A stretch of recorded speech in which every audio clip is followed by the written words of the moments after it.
Discuss prejudice. आजकल एक word बहुत कॉमन है बेटा, प्रेजुडिस। इसका प्रोनाउंसिएशन समझिए, प्रेजुडिस, यू साइलेंट, है ना।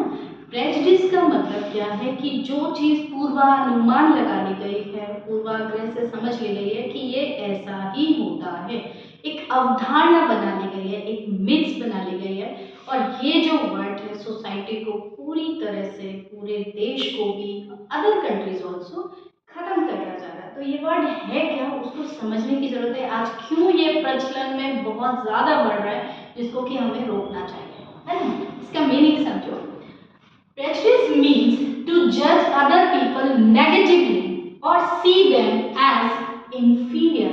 मतलब दूसरे लोगों को नेगेटिवली जज करना और उनको इंफीरियर समझना, यानी खुद से कम समझना, और दूसरों के अंदर नेगेटिविटी ढूंढना, उनकी पॉजिटिव चीजें भी नहीं, सिर्फ और सिर्फ नेगेटिवली उनको ट्रीट करना और नेगेटिव थिंग्स ही उनमें ढूंढना। अब किन किन चीजों में प्रेजुडिस हो रहा है, देखो।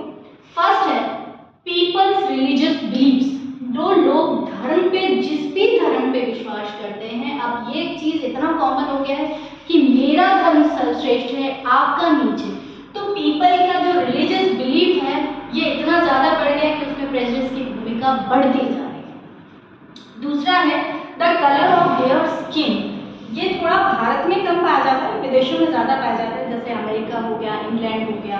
अब वहाँ पे जितने भी अश्वेत लोग हैं उनके साथ बहुत हीन भावना से देखा जाता है, या मैनी टाइम्स ऐसा भी हुआ है कि झगड़े इतने बढ़ जाते हैं कि लोगों की हत्या भी हो जाती है।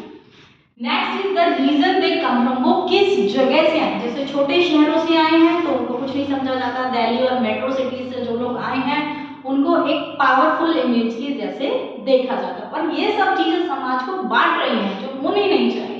Next is the accent they speak in. आप कंपैरेटिवली देखना कि जो भी बच्चे, जैसे बिहार का हो गया या राजस्थान का हो गया, यूपी का हो गया, वहाँ की इंग्लिश स्पीकिंग में एसेंट जो है उसमें प्रोनाउंसिएशन में वीक पॉइंट मिलेगा। और कंपैरेटिवली मेट्रो सिटीज में ऑब्वियस है कि बाहर के टीचर्स भी होते हैं जो फॉरेन लैंग्वेजेस भी बोलते हैं, तो उनका एसेंट जो है वो अच्छा होता है। अब वो मेट्रो सिटीज वाले बच्चे अगर छोटे शहरों से आए हुए बच्चों को अगर इंफीरियर फील कराएं, कॉम्प्लेक्स फील कराएं, तो वो नहीं होना चाहिए, और वो भी समाज को और देश को बांटता है। Next is the close day care. अब सिंपल लिविंग, हाई थिंकिंग वाली चीज तो निकलते जा रही है। क्या था पहले, क्या था सिंपल लिविंग, हाई थिंकिंग, है ना। ये चीज समाज से बिल्कुल गायब होती जा रही है। कैसे, हमारे विवेकानंद जी जब गए थे, है ना, भाषण देने, तो सिंपल जो अपनी देश की वेशभूषा थी वो ही पहन के गए थे, है ना। लेकिन अब ऐसा नहीं हो रहा है ना। अब क्या हो रहा है कि शो ऑफ ही फैशन बन गया है।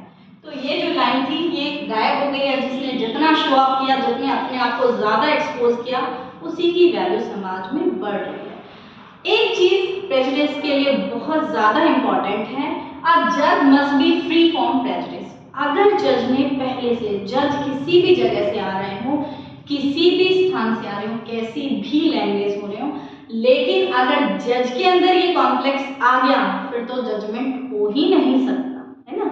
तो जज मस्ट बी फ्री। मस्ट का मतलब ऐसा होना ही चाहिए, शुड बी का मतलब क्या है, ऐसा आप कर सकते हो, आपको सलाह दी जा रही है ना।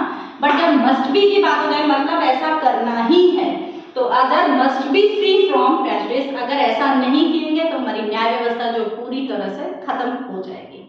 और एक चीज और बहुत ज्यादा है, a women still face prejudice in the work place. आप देखेंगे कंपनीज में या जितने भी बड़े बड़े लेवल के ऑफिसेज में है, वहां आज भी वुमेन को हेट नजरों से ही देखा जाता है कि उनके अंदर इतनी कैपेबिलिटी नहीं है as compare to male person, ठीक है। तो दिस इज प्रेजुडिस, और इस चीज को हमें अपने दिमागों से, हमारे समाज से, इस वर्ड को ही खत्म